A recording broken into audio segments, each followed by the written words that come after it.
Vamos a continuar con este comentario de Adrián von Speyer y nos habíamos quedado ya la ocasión anterior cuando vimos cómo tenía que ir literalmente Juan con el Señor sin hacer preguntas, y no era como una especie de privación o algo forzado donde Juan se sintiera inquieto, sino que en realidad ya al estar sumergido de lleno en el amor, las preguntas están de sobra.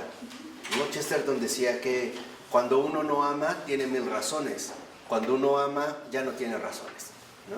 Simplemente ama, ya no se exigen como razones distintas. Bueno, en la 11, supongo que debe estar editado de la misma manera, aparece una estrellita de un punto aparte y dice: Juan, como el conocedor del amor del Señor, es el especial conocedor de su siempre más.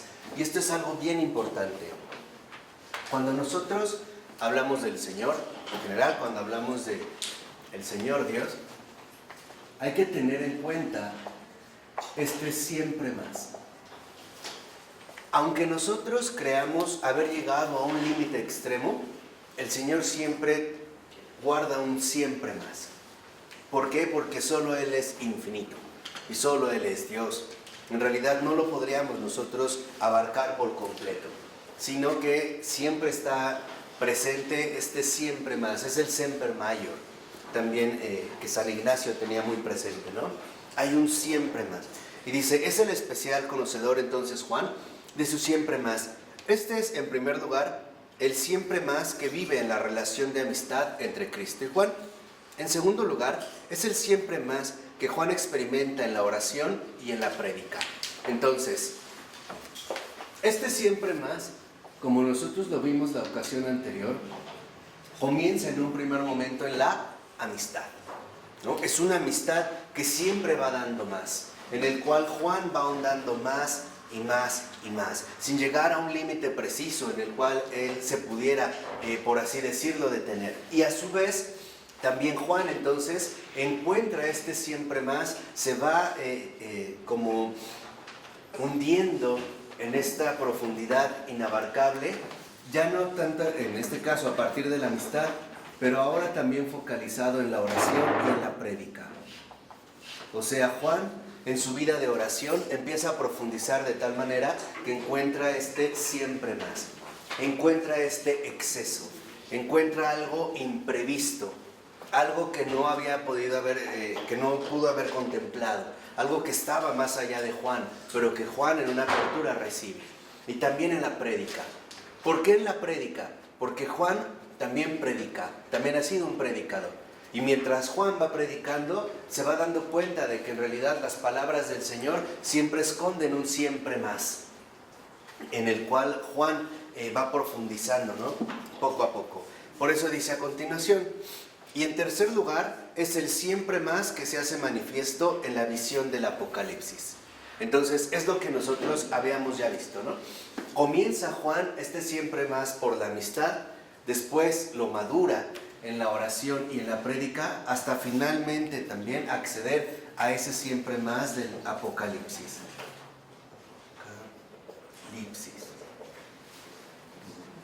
Aquí Juan está literalmente, ¿no?, profundizando en ese siempre más que el Señor le va compartiendo o que el Señor le va transmitiendo dentro de este núcleo precisamente de amistad. Por ello, ahora lo que involucra mucho en este sentido es, dijimos, estamos llamados nosotros a ir por el camino de Juan, es que nos demos cuenta que este siempre más, por un lado, nos llena. Pero no solo nos llena, sino que también nos desborda. Es algo que humanamente hablando no podemos contener. Nos llena, y no solo nos llena, sino que además nos desborda. De tal manera que en este dar, vamos a decirlo así, en esta dinámica de la donación de la cual formamos parte, Juan también se va dando cuenta de que está lleno, y a pesar de que el Señor lo llena, percibe claramente que también el Señor lo desborda, y lo desborda infinitamente. No solo hay un límite en el que Juan pudiera, vamos a decirlo así, captar el extremo último del Señor, ni en su amistad, ni en su oración, ni en su prédica, ni en la visión del Apocalipsis. O sea, en pocas palabras, Juan, en efecto, ahora ya es plenamente consciente de que su relación con Jesús es en efecto la relación con Dios. Este Dios inagotable, ¿no? Se va relacionando con Juan con Jesús dentro de esta amistad. Por ello entonces, ahora si nosotros lo vemos, dice en el segundo parrafito, a partir del tercer renglón, no es una mera relación de amistad entre hombres. En el interior de su aspecto humano se destaca de un modo creciente la marca de la misión. Y ahí está el centro.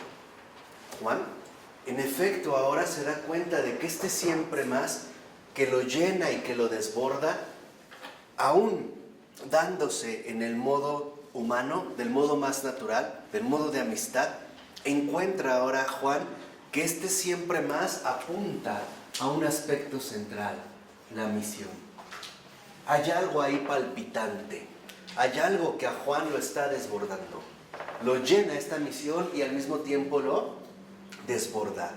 Juan percibe que en este siempre más, en el que el Señor lo va introduciendo en la amistad, en la oración, en la prédica, en el Apocalipsis, de fondo está palpitando la misión. Y esta misión desborda a Juan.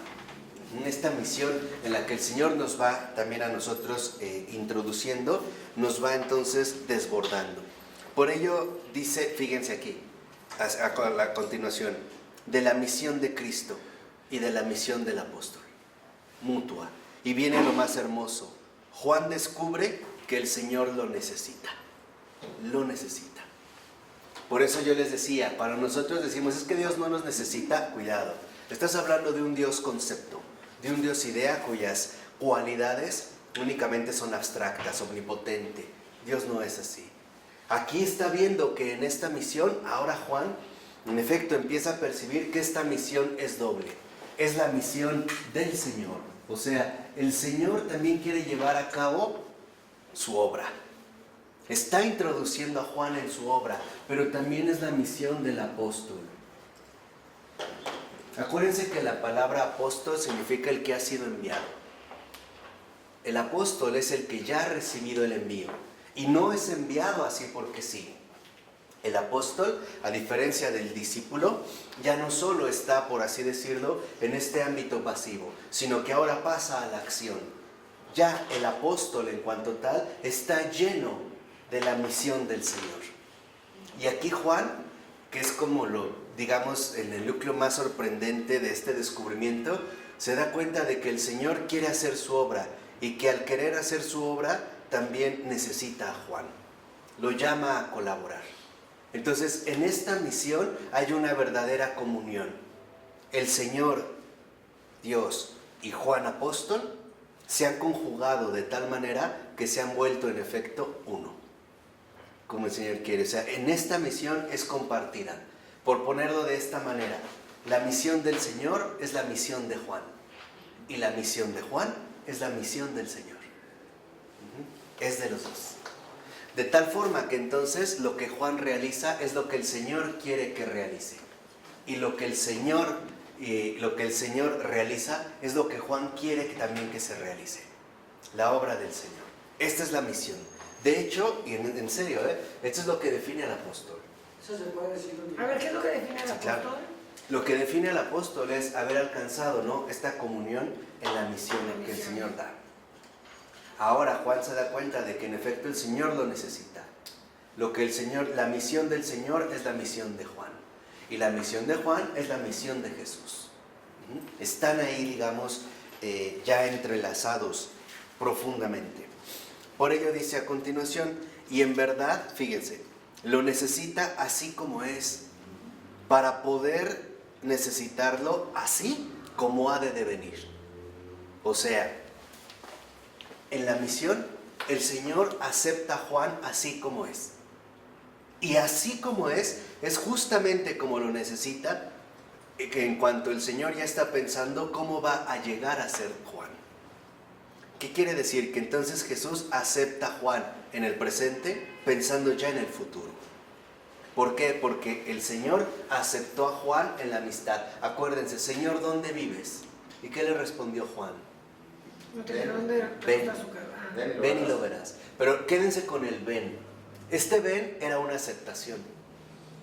No le dijo allá, le dice ven. ¿Qué quiere decir? Aquí Jesús se abre a Juan y le ofrece su ¿qué? Su amistad. Y ya cuando le ofrece la amistad, Jesús ya está pensando también a dónde va a llegar Juan. Fíjense lo hermoso, o sea, el Señor en la misión, 1, acepta. Y 2, prevé. ¿Prevé? El Señor sí, prevé hasta dónde va a llegar su apóstol. Y sabe que en efecto, así es como lo necesita.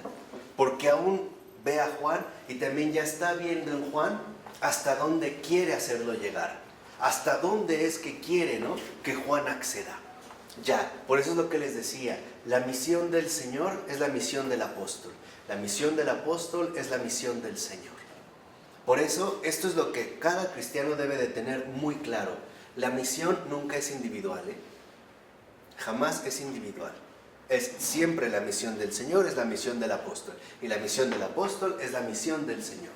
Y esto se da cuando el Señor, en efecto, se ha abierto en la amistad. Nos ha ofrecido esta amistad. Por eso dice a continuación, ahora Juan descubre que el Señor lo forma. Vean qué bonito, lo forma como un instrumento que puede tomar en sus manos y utilizar así como considera bien hacerlo. O sea, Juan en este sentido se ha vuelto maleable, ya es maleable. Ya Jesús encuentra en Juan un ofrecimiento sincero. Juan se deja manipular. Y utilizo esta palabra a propósito para quitarle el falso veneno. La manipulación proviene de llevar a cabo una acción manual. Esa es la manipulación. Hoy lo vemos como un trastorno extraño de intereses egoístas. No, es cuando algo lo manipulas es porque se deja tocar. Y además se deja, ¿no?, se deja moldear. Juan, ¿no?, precisamente en la amistad con el Señor, se ofrece a Jesús de manera incondicional. Y entonces descubre ahora que Jesús lo forma, que no solo lo necesita, lo prepara, lo va preparando, lo va llevando, lo va conformando, lo va modelando. En pocas palabras, el buen Jesús está empezando a llevar una de sus obras maestras.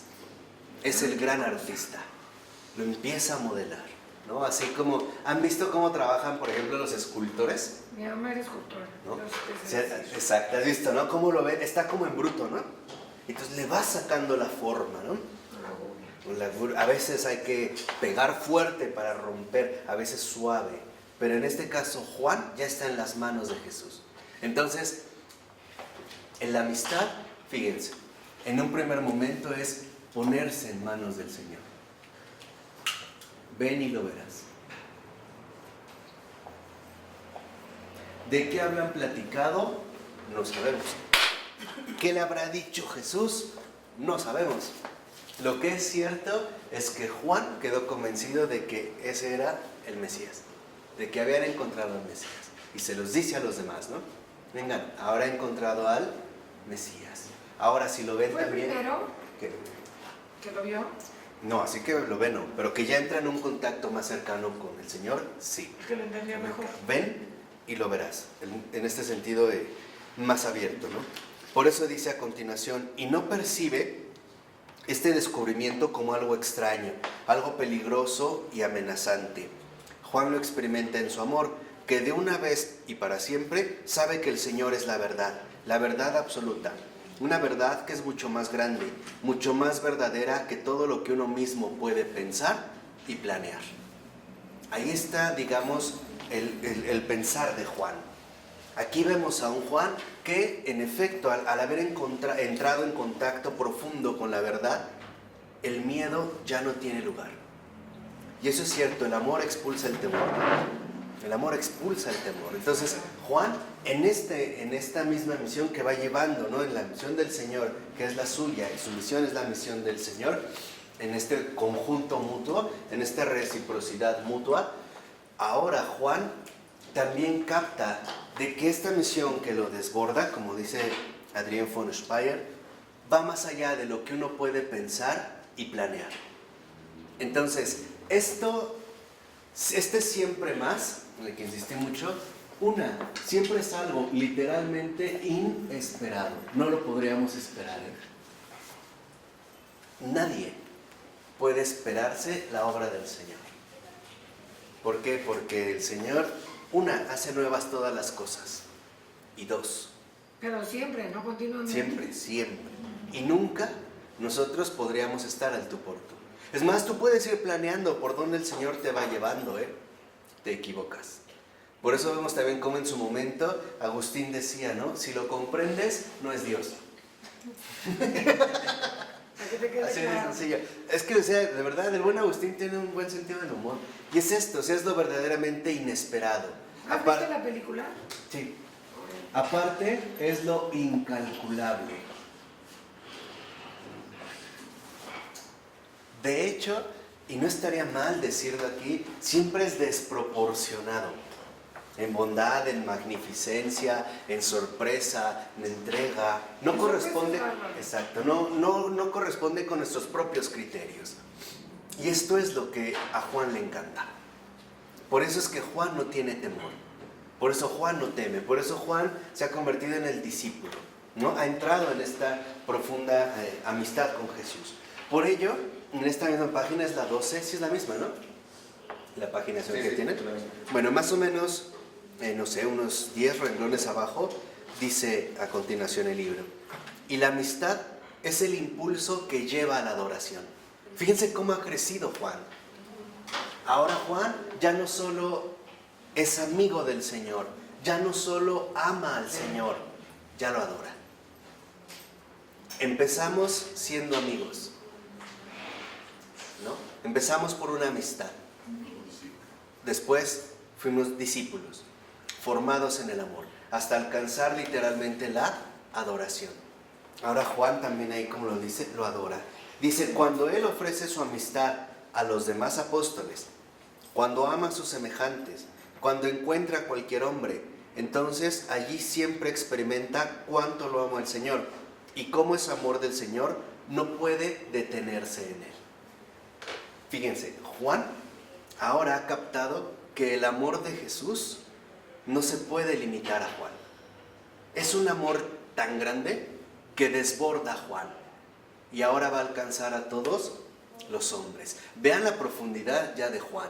O sea, Juan, lo que ahora a Juan le sorprende no es el hecho de saberse amado por el Señor, sino de que ese amor alcanza a todos los demás, a los apóstoles, a los semejantes. Imagínense a Juan, y esto también es algo que nos ayuda mucho en Adrián, imagínense a Juan caminando con Jesús, cuando Jesús simple y sencillamente a lo mejor hablaba con un enfermo, curaba con un enfermo.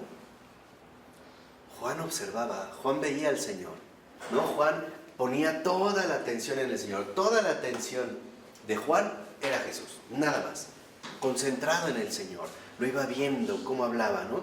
Cómo decía, cómo reaccionaba. Por eso dice a continuación, ¿y cómo debe servirle al Señor de ejemplo de toda forma de amor para los hombres?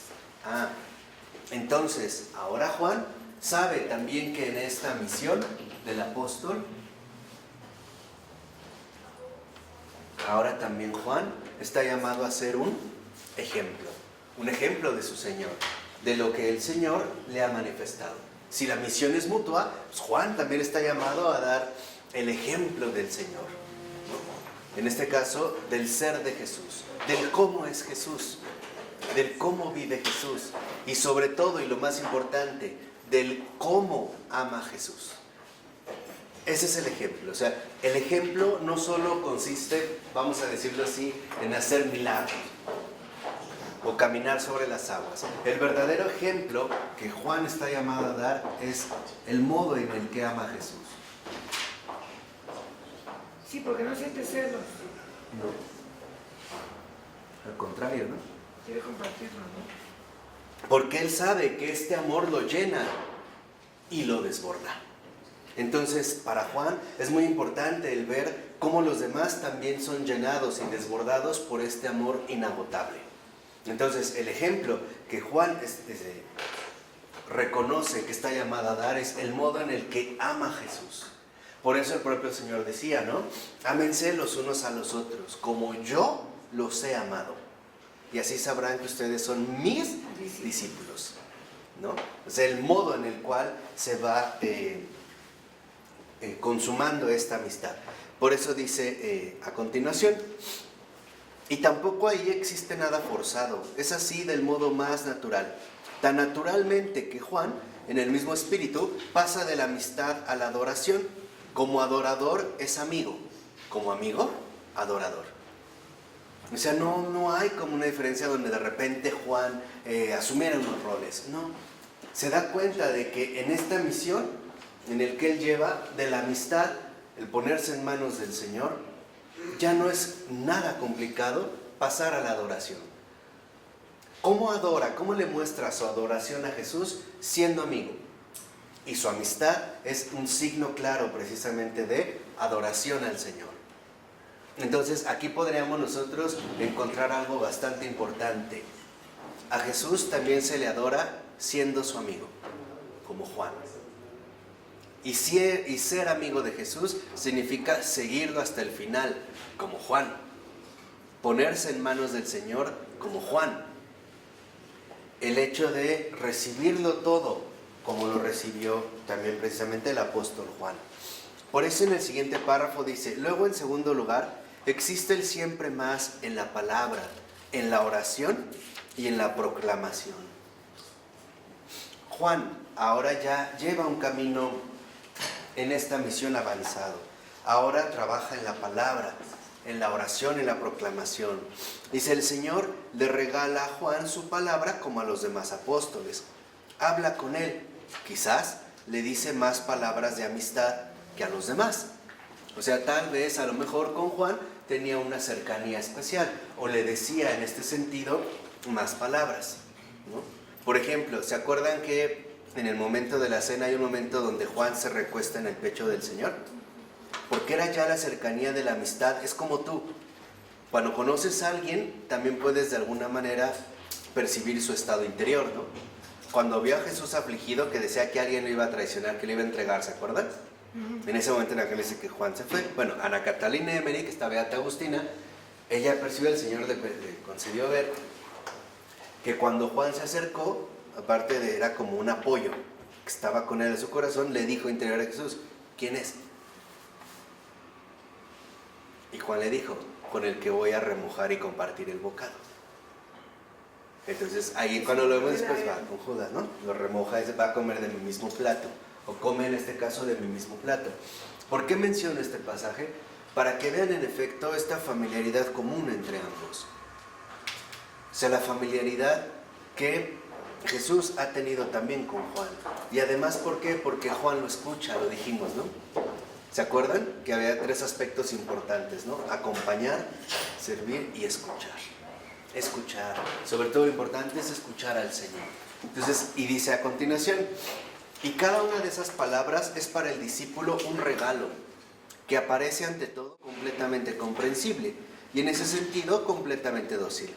Pero luego, al permanecer junto a esa palabra, él percibirá de un modo creciente que ella contiene mucho más de lo que él imaginó al recibirla. O sea, Juan recibe las palabras del Señor como un regalo, una gracia. Pero después Juan se va dando cuenta de que en efecto este regalo que ha recibido es infinitamente más grande del que él pudo imaginar. La palabra, ¿no?, va creciendo cada vez más y más. Por eso unos 5 o 4 renglones abajo dice, pero puesto que ama, percibe cómo la palabra crece por encima de él en la prédica. Se expande hasta una magnitud que vuelve a coincidir con el Señor. Se transforma en palabra que fluye desde Dios y a él regresa, que ante sus ojos, llenos de sorpresa, abarca y transforma espacios siempre más grandes, porque es parte de la doctrina total y por ello participa en la vida de Cristo con el Padre y el Espíritu, y ha de retornar a esa totalidad, a Dios. O sea, Juan ve que la palabra del Señor crece. Cuando Juan predica, Juan ya logra percibir incluso los efectos que la palabra del Señor tiene. No solamente lo ve como un discurso propio, sino que en pocas palabras se da cuenta de esta palabra viva. Hoy a lo mejor para nosotros incluso es como un poco complicado entender de qué estamos hablando cuando nos referimos de que es palabra viva. No, es que en efecto es una palabra viva, da estos frutos. Juan ve cómo en efecto va creciendo, ¿no? Va creciendo esta palabra, se le desborda y dice por eso a continuación, el amor permite al discípulo la visión en ese siempre mayor de la palabra divina. El amor es también el que incluye a los hombres en esa expansión.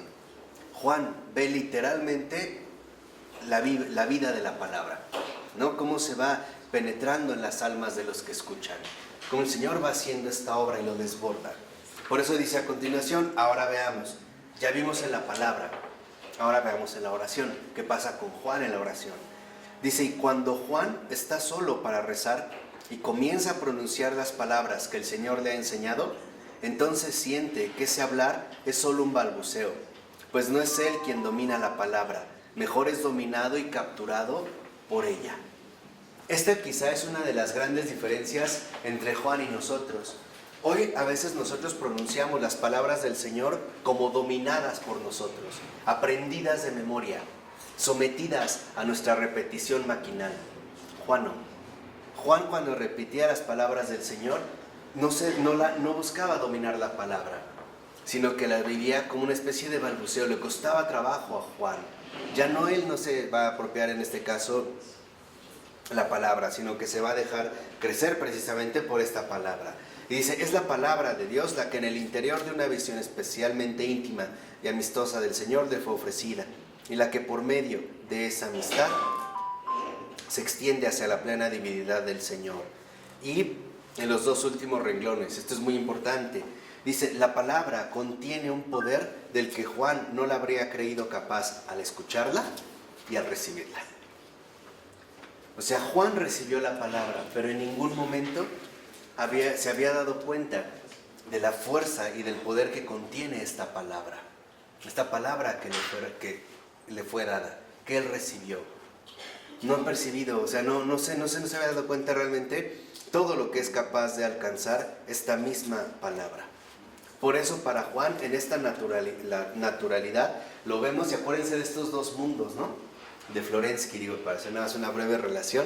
En la 14, más o menos unos 7 renglones de que inició el primer párrafo, dice, todo lo terreno aletea hacia lo divino. Todo lo que el Señor dice tiene alas, que dilata la palabra en lo vivido, y lo vivido en lo celeste. Por la palabra, Juan participa en el ser del Señor en el cielo.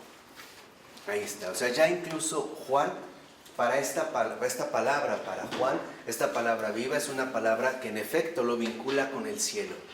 Hoy quizá nosotros hemos rebajado esta palabra a un mero discurso, a una mera opinión, a un mero comentario, a veces erudito, o más o menos manejado, incluso a veces manipulado. Pero quizá esto es lo que ha hecho que pierda esta fuerza, que ya no nos vinculamos con ella como algo vivo, sino que lo vemos literalmente como letra muerta, como algo que depende a veces de nosotros para que vuelva a adquirir esta fuerza, esta presentación, y no dejarse impregnar, ¿no?, por esta palabra. Por eso dice a continuación, ella conduce la palabra hacia la eternidad y la descubre siempre más, pero como aquello inabarcable para nuestra razón, como aquello renovadamente infinito, como lo siempre mayor. O sea, para Juan esta palabra no es una palabra cualquiera, no es algo que nosotros podemos agotar en un sentido, o no es algo que nosotros incluso podamos controlar. Por eso vean lo que dice ahora al escribir. Juan también escribe el Evangelio y las cartas, consciente del carácter siempre mayor de la palabra, pero inspirado y guiado por el Espíritu. No lo hace sin comprender lo que escribe, ni sin abarcar con su vista las palabras acuñadas que pone por escrito, pero sí viendo el abrirse de cada palabra hacia lo más grande, Y de este modo, la obediencia es para él doblemente necesaria. Aquí entra el otro factor. En esta amistad, el modo en el que ama a Jesús, Juan también en esta misión es muy consciente del carácter doble de la obediencia que se le ha dado. ¿Recuerdan también cuando el Señor decía, ¿no? A quien más se le da, Más se lo pide. ¿no? Para que se le dio más, se le pedirá más. Entonces, Juan se ha abierto a estas situaciones, ha recibido este aspecto, pero también ahora su obediencia, sabe Juan, y es consciente de que va a ser de carácter doble. ¿Por qué? Lo dice a continuación. Si fuera Juan, ¿no?, abandonado a su propia visión, entonces muy difícilmente podría avanzar. Juan, si fuera abandonado a la propia visión, según sus propias capacidades, Juan prácticamente no podría avanzar. Dice, cada palabra anotada le manifestaría tesoros tan infinitos, le entregaría misterios de tal modo celestes que él se abismaría en la contemplación. O sea, con una sola palabra. Juan no podría ir más allá de una palabra, menos la articulación de una carta, ¿no? O de un evangelio. La obediencia lo tiene firme de la mano, no lo fuerza, no lo hace otro diferente del que es, pero hace que sea posible el escribir. Dice, aquí existe una diferencia con los sinópticos, o sea, con los demás evangelios, que no han andado tanto en la amistad del Señor y por ello no han experimentado de igual modo el aspecto personal. Y aquí hay algo bastante llamativo. Si lo vemos, en efecto, el evangelio de Juan, su evangelio, tiene un carácter muy especial, como que manifiesta una intimidad mucho más cercana. El ejemplo claro es que es el único de los evangelistas, ni siquiera Mateo, que menciona este pasaje donde alcanza este contacto directo con el Señor. Como que Mateo, incluso Mateo, digamos que es parte también de sus apóstoles, como que aún así guardan una cierta distancia. Por eso dice en la siguiente página, existe finalmente el siempre más del Apocalipsis. Ahora vemos en este Apocalipsis, en la 15, ¿no?, al iniciar. Dice, la visión que aquí recibe Juan está en concordancia con su visión del Señor sobre la tierra. Para él, el Señor era un hombre, pero como hombre a la vez Dios. Jamás experimentó una discrepancia entre su ser Dios y su ser hombre. O sea, Juan, en este sentido, contemplaba al Señor como hombre y como Dios, y no tenía problemas. De tal manera que entonces, por eso para Juan, la conjunción de cielo y tierra no era complicada. No era algo que entrara, ¿no?, vamos a decirlo así, dentro de sus inquietudes. Ni tampoco le impactaba la amistad. Podía ser, o sea, se reverenciaba ante Dios, pero también lo sabía su amigo. Sí, claro. O sea, es el ser amigo de Dios, no el ser amigo de Jesús. Dice a continuación, se movió renovadamente desde el hombre Cristo a Dios. Y ahora en el Apocalipsis es continuamente conducido desde lo celeste a lo terrestre.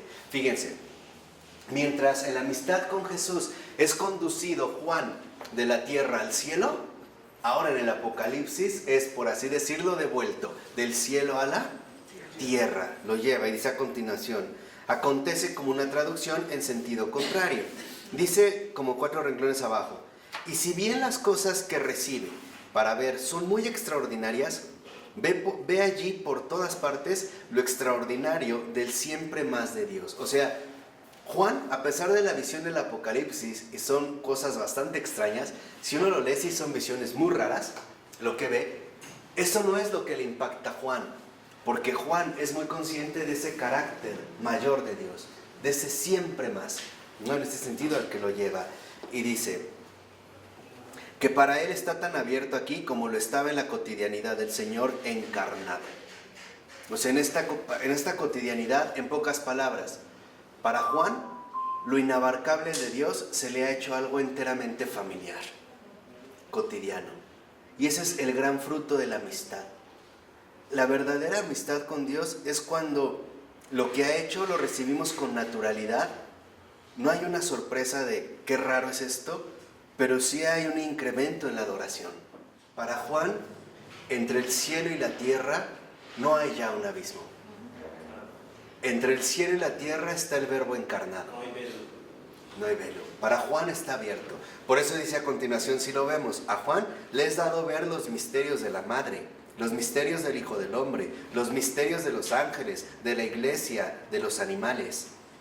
Para él, ellos poseen su carácter de misterio en el interior de una visibilidad concreta. Él ve, escucha, toca otra vez, así como en la tierra ha visto, escuchado, tocado en el Señor la palabra de vida.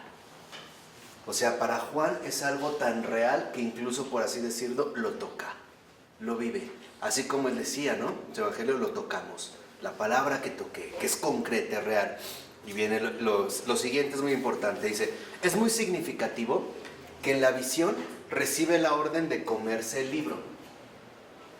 ¿Se me estaba en el Apocalipsis? Al final el Señor le dice que ahora tome el rollo y se lo coma. Y dice Adrián, bueno, es muy significativo esto. Y dice, bueno, ¿por qué? Una, para incorporarlo y comprenderlo en sí. O sea, lo que ahora el Señor le ha dado, ahora Juan lo va a incorporar. Lo va a comprender al asimilarlo. Y entonces Juan también ahora nos marca, por así decirlo, una triple línea. 1, escuchar. 2, comprender. Y 3, asimilar. Déjenme repasar brevemente estos 3 aspectos para que veamos la relevancia que esto tiene. Escuchar, comprender y asimilar. Lo primero entonces dijimos es 1, escuchar. Y el escuchar involucra por lo menos poner atención, porque hay personas que ni siquiera escuchan, ¿no? Están ahí pero no reciben. O sea, la escucha auténtica es apertura receptiva. Escucho porque estoy dispuesto a recibir. De hecho, cuando nosotros escuchamos, permitimos que algo fuera de nosotros nos llegue, ¿no? Abrimos, por así decirlo, un acceso. ¿Estamos? Esto es lo primero, escuchar. Segunda, comprender. Y esto también quizá en nuestra psicología moderna nos cuesta mucho trabajo, porque comprender no es qué comprendo yo. Esa es todavía parte del imperio moderno del yo. Comprender es qué dijo el otro. Eso es comprender. No es que entendí. Hoy lo vemos hasta de manera nefasta en la educación, ¿no? Te dejan un control de lectura y a ver qué entendiste. No, eso no me interesa. Comprender no es qué piensas tú, es qué dijo el otro. Eso es comprender.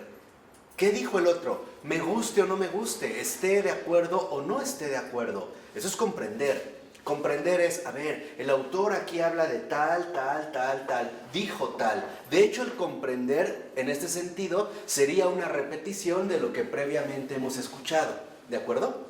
Entonces, mientras el escuchar requiere atención, el comprender requiere fidelidad. Por eso hay gente que puede escuchar, pero no ha comprendido nada. ¿Y por qué no ha comprendido nada? Porque no ha permanecido fiel al mensaje, a la recepción del mensaje. Ya no es fiel, ya no comprendió nada, ya no repite lo que escuchó. Ahora ya lo adultera, le añade, le hace, le deshace, le quita, le pone y termina diciendo otra cosa, nada que ver. ¿Por qué? Porque no sabemos escuchar. Y finalmente, asimilar. Este es el tercer grado. Hay personas, por ejemplo, que pueden llegar a comprender lo que se ha dicho, pero no asimilar. Porque ya el asimilar significa vivirlo. Ya es hacer lo propio. Ya es literalmente incorporarlo. Hacerlo uno conmigo, hacerlo carne. Por ejemplo, hay personas que pueden escuchar a Jesús con atención, lo pueden comprender, pero no lo asimilan, no lo viven. Deciden en este caso no seguirlo, ¿no? Acuérdense de este ejemplo que les había puesto de Jacob Neusner, ¿no? De un rabino habla con Jesús. No lo asimilan, no llegan. En cambio, cuando a Juan se le pide que ahora se coma lo que ha escrito, es para que llegue incluso a vivirlo. para que Juan no solo ha escuchado y ha visto, no solo ha comprendido, ahora también lo va a asimilar. Cuando nosotros lo asimilamos, algo que hemos recibido, ya lo vivimos, ya lo podemos llevar a cabo. Por eso dice a continuación, ahora Juan puede encontrar las palabras para decir las cosas celestes, palabras que son de aquí abajo, pero por doquier dejan espacio libre para el siempre más divino. La forma del misterio no es afectada por ello. Él se come el libro. Ese libro, que no puede ser ya más leído por fuera, ha de ser explicado desde dentro, a partir del amor, el cual, lleno de reverencia, reconoce y afirma a Dios y a los misterios de Dios en el siempre más del Hijo, y solo alude a estos en cuanto al pertenecer a la tarea, son cosas encomendadas que deben ser comunicadas. ¿Por qué se comió el libro Juan? Para poder asimilarlo, vivirlo, y entonces poder, ¿qué? Transmitirlo. De otra manera, Juan no lo hubiera podido escribir. Necesitaba, ¿no?, hacerlo carne.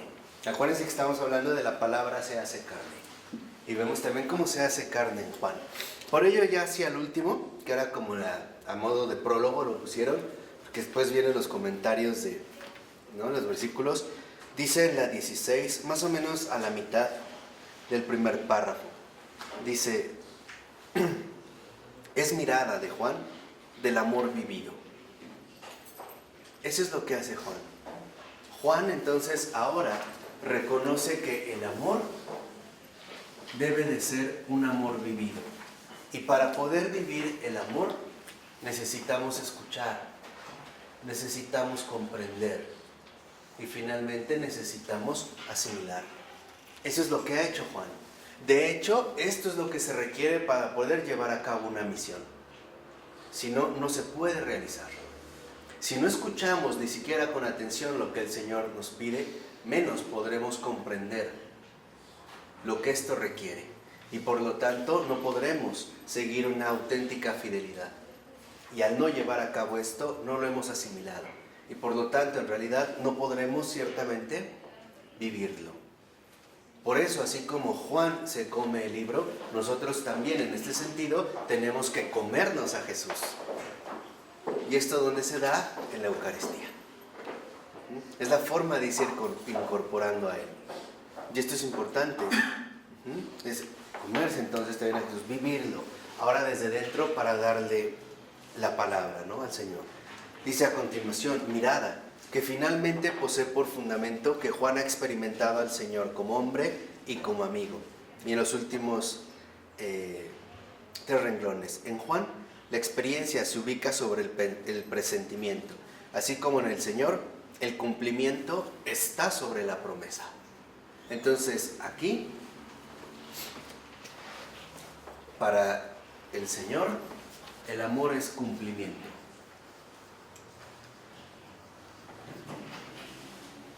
De tal manera que entonces el cumplimiento está por encima de una promesa.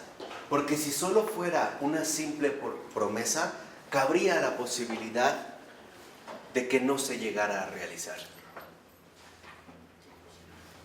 Por lo menos quedaría esta apertura, ¿no? Una posibilidad, así fuera mínima o como quieran, de que tal vez no se dé.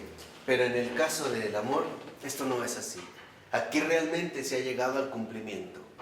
Por eso es que ahora, en efecto, podemos darnos cuenta cómo con Jesús uno siempre va a la segura.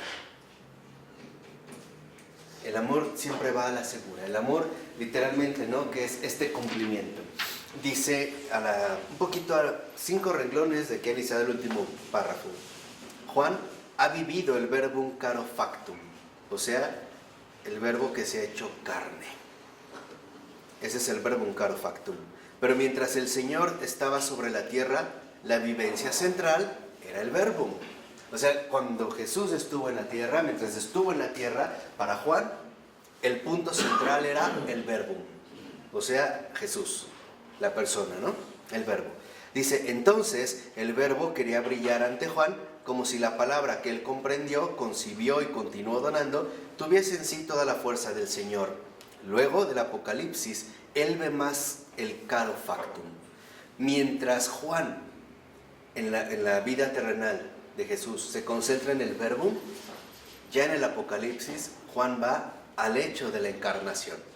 Ahora él se va a concentrar literalmente en la encarnación. Dice, y también en la visión ve las medidas que el Señor ha tomado para hacerse hombre, y que esas dimensiones provienen totalmente de su ser siempre mayor. Ese es el núcleo central en Juan. Lo que realmente palpita en Juan es que este cumplimiento del amor consiste en su ser siempre mayor.